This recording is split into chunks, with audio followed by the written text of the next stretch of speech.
நம்ம சாதிக்க முடியும்னா அப்பதான் நிறைய பேர் வாங்குவாங்க. நான் நீங்க அடிச்சாலும் ஒரு அடி வாங்கிக்கலாம், நீங்க செருப்பால் போட்டாலும் ஒரு அடி வாங்கிக்கலாம். அந்த மாதிரி இது பண்ணலாம். நீங்களே சொல்லிருங்க, நானே சொல்லுவேன். நான் சொல்லிப்பட்டு நானே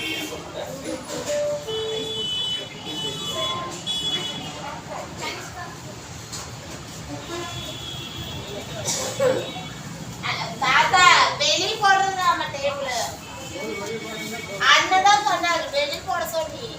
அப்பதான் நிறைய பேர் வாங்குவாங்க ஜாமான.